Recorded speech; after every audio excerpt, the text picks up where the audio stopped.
अस्सलाम वालेकुम व्यूअर्स। इस वीडियो में हमें एक इंतहाई important principle Heisenberg's uncertainty principle discuss करना है। ये प्रिंसिपल 1927 को वर्नर हाइसेनबर्ग ने प्रपोज किया था on the basis of dual nature of light.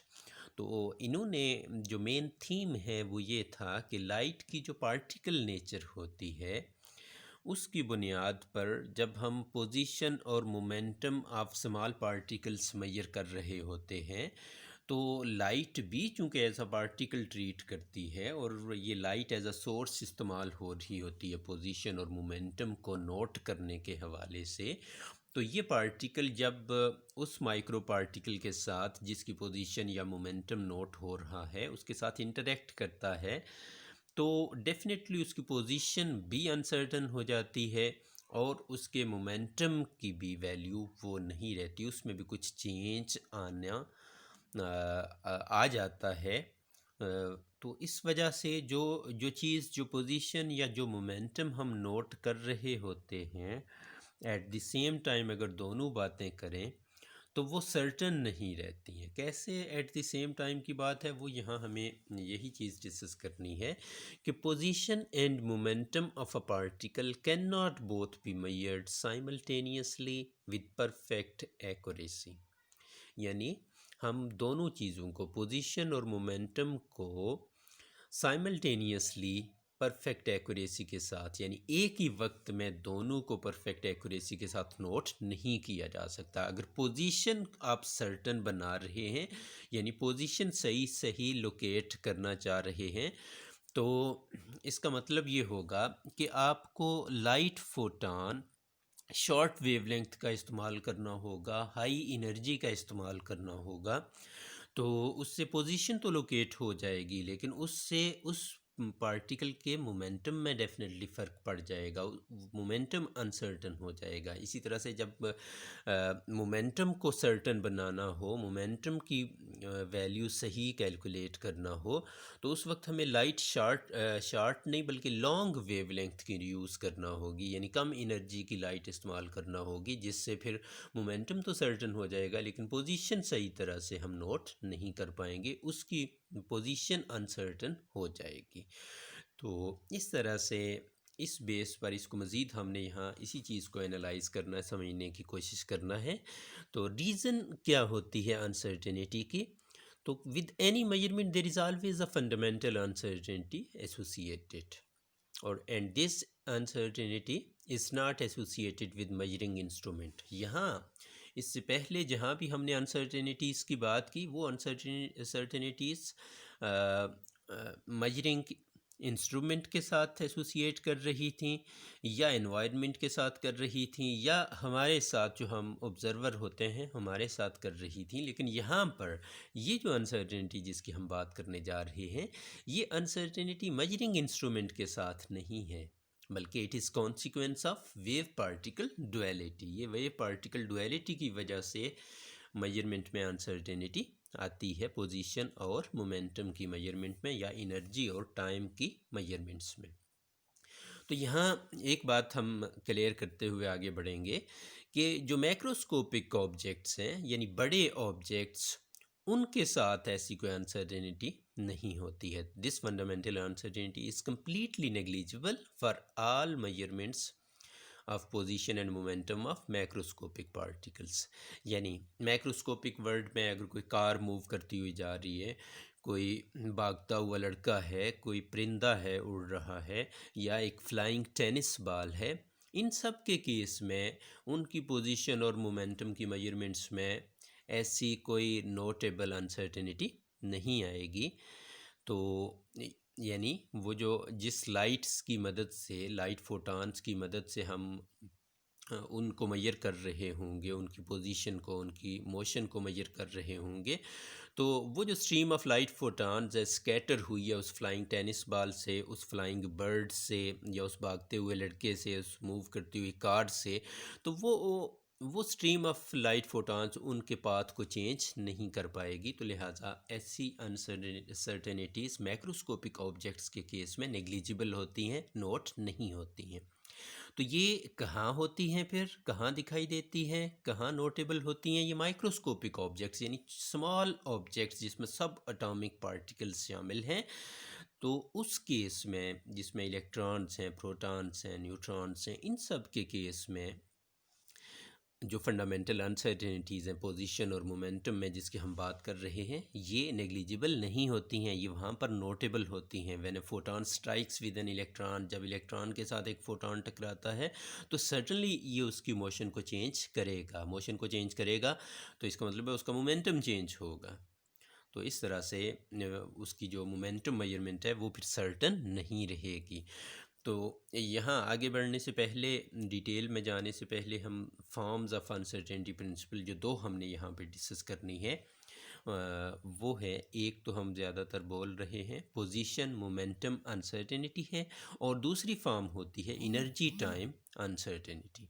तो ये दोनों चीज़ें हमें यहाँ पे देखना है।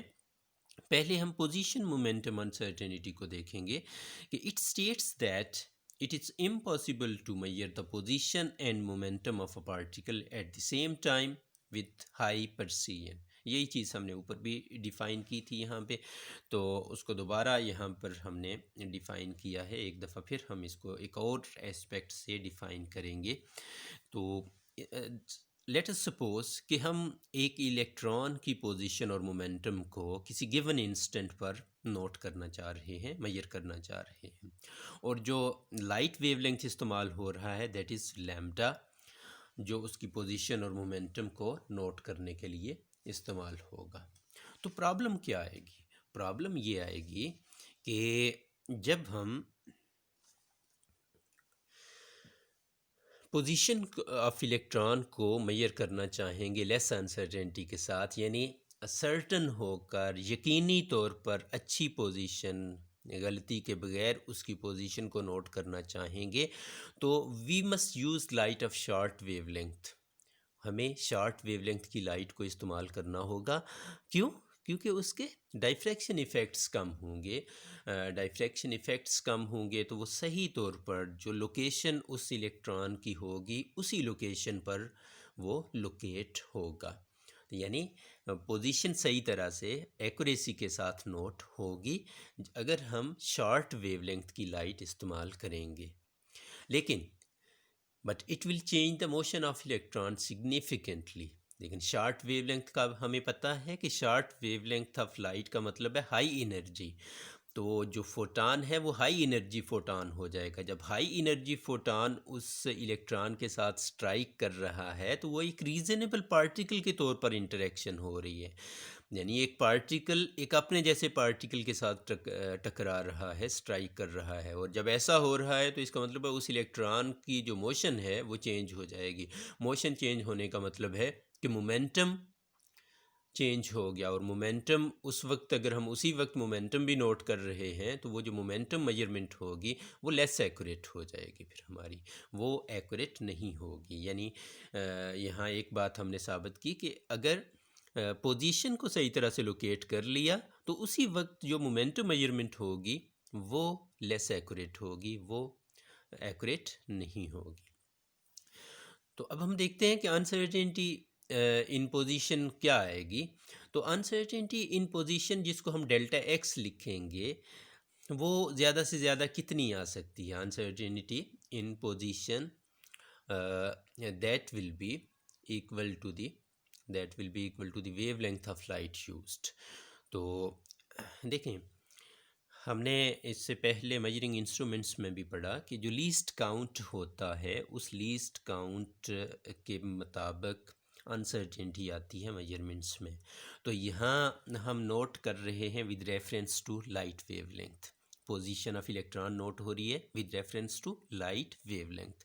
तो अगर हमने ऊपर भी बात हुई कि पोजीशन को सही तरह से नोट करना है तो हमें लाइट ऑफ शॉर्ट वेवलेंथ इस्तेमाल करना होगी, और यहाँ जो पोजीशन में अनसर्टेनिटी मेजरमेंट के दौरान आ सकती है वो भी किसके बराबर आएगी, उस वेवलेंथ ऑफ लाइट के बराबर आएगी। तो ये अनसर्टेनिटी भी हमें यही इसी तरफ गाइड कर रही है कि अगर आप पोजीशन में अनसर्टेनिटी कम से कम लाना चाहते हैं तो आपको लाइट शार्ट वेवलेंथ की इस्तेमाल करना होगी। To reduce delta x lambda should be small. इसी तरह से मोमेंटम में अनसर्टेनिटी की बात करें तो मोमेंटम ऑफ फोटान हमें पता है P इक्वल होता है H बाई लैम्डा। तो वो जब इलेक्ट्रॉन स्ट्राइक करता है, जब फोटान स्ट्राइक करता है इलेक्ट्रॉन को, तो अनसर्टेनिटी इन मोमेंटम जो आएगी that will B delta P, और ये डेल्टा पी फिर नियरली इक्वल है H बाई लैम्डा की। और यहाँ से इस रिलेशन से हमें ये पता चल रहा है कि अगर आप अनसर्टेनिटी इन मोमेंटम कम से कम करना चाहते हैं तो आपको लैम्डा को बड़ा करना होगा। इन्वर्स रिलेशन नज़र आ रहा है ना। तो delta P inversely related with lambda, तो लैम्डा बड़ा होगा तो डेल्टा पी स्मॉल आएगा, यानी लैम्डा शुड बी लार्ज। तो ये मैथमेटिकल लैंग्वेज में हमने वो जो शुरू में बात की कि अगर हमने पोजीशन सही तरह से लोकेट करनी है तो लाइट शार्ट वेवलेंथ की इस्तेमाल करना होगी। लेकिन शार्ट वेवलेंथ की जो लाइट आएगी उसकी एनर्जी हाई होगी, उसका फोटान स्ट्रांग होगा, और वो जब फोटान उस इलेक्ट्रॉन के साथ, जाहिर है पोजीशन लोकेट करने के लिए उसने उसके साथ स्ट्राइक करना है, और जब वो उसके साथ स्ट्राइक करेगा तो उसका मोमेंटम अनसर्टन हो जाएगा, मोमेंटम चेंज हो जाएगा, मोमेंटम में चेंज आ जाएगी, जिसको हम अनसर्टेनिटी इन मोमेंटम मेजरमेंट कहेंगे। यानी उसी वक्त जो मोमेंटम नोट होगा वो एक्यूरेट मोमेंटम नहीं होगा।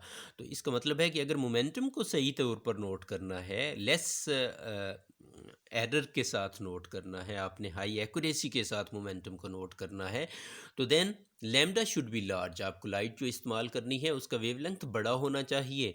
जब वो वेवलेंथ बड़ा होगा तो फिर पोजीशन अनसर्टन हो जाएगी। पोजीशन की अनसर्टेनिटी हमें बताया इसके साथ डायरेक्टली रिलेट कर रही है, पोजीशन सही तरह से लोकेट नहीं होगी। तो ये प्रॉब्लम, इसी प्रॉब्लम को अनसर्टेनिटी प्रिंसिपल कहा जाता है। तो इन दोनों इक्वेशंस को अगर हम मल्टीप्लाई कर लें तो delta x into delta p will be equal to lambda into h by lambda हो जाएगा, और ये चीज़ फिर लैम्डा लैम्डा से कट जाएगा, तो delta x delta p will be nearly equal to H.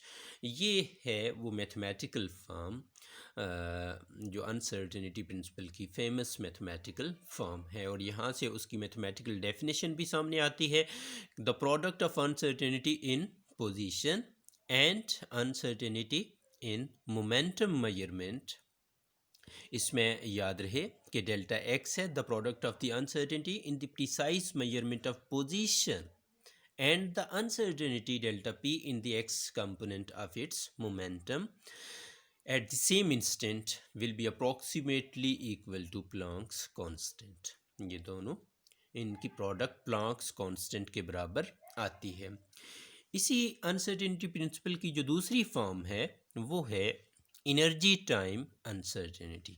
इस फॉर्म के तहत product of the uncertainty in a measured amount of energy delta E of the particle and the interval of time during which it is measured is approximately equal to Planck's constant।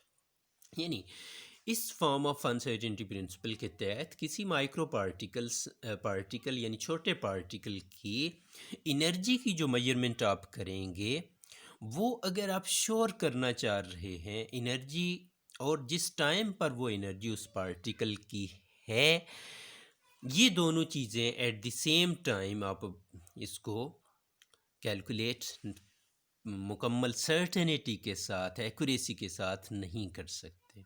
यानी energy सही major हो जाएगी, लेकिन आप उसका time सही कि किस टाइम पर उस पार्टिकल के पास वो एनर्जी थी वो आप सही तरह से नोट नहीं कर पाएंगे। और अगर टाइम नोट करेंगे सही तो फिर एनर्जी उतनी देर में चेंज हो चुकी होगी, उसकी मेजरमेंट आप सही तरह से नहीं कर पाएंगे।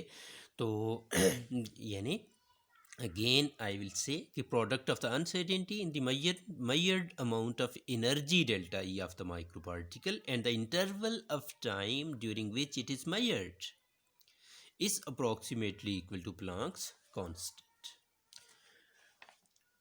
ये जो इक्वेशन है, this equation shows that exact energy of a particle can not be measured. Micro particles की एग्जैक्ट एनर्जी किसी गिवन टाइम पर नोट नहीं हो सकती। Thus more accurately we determine the energy of the particle, more uncertain will be the time during which it has that energy. कि जिस time पर उसकी एनर्जी है वो अनसर्टन होगा। तो इसी तरह से फिर इन दोनों जो अनसर्टेनिटीज़ की है, जो कंबाइंड इक्वेशंस बनती है वो फिर बन जाएंगी। इसकी इक्वेशन बनेगी delta E dot delta t nearly equal to h. और मोर केयरफुल कैलकुलेशंस फिर हाइसेनबर्ग ने की थी। उन्होंने on the basis of quantum theory ये बताया हमें कि ये दोनों अनसर्टेनिटीज़ का इस तरह से लिख लेना ज़्यादा बेहतर है कि delta x dot delta p is greater than or equal to h cut, delta E dot delta t is greater than or equal to h cut. इसमें ये जो एच कट है ये प्लांक्स कांस्टेंट को 2 पाई से डिवाइड कर दें, H by 2 पाई के बराबर होगा। तो इस तरह से इसकी वैल्यू आ जाएगी 1.05 इंटू 10⁻34 जूल सेकेंड। तो हाइसेनबर्ग को इस प्रिंसिपल को डिफ़ाइन करने, इसको बयान करने के एजाज़ में 1932 को नोबेल प्राइज़ से नवाजा गया था। और for the development of quantum mechanics, इसका ज़ाहिर है ये क्वांटम मैकेनिक्स की ही उन्होंने मज़ीद डेवलपमेंट की थी, जो अनसर्टेनिटी प्रिंसिपल के तौर पर उन्होंने इस चीज़ को बयान किया था। तो इस पर उन्हें नोबेल प्राइज़ दिया गया था 1932 को। Thank you.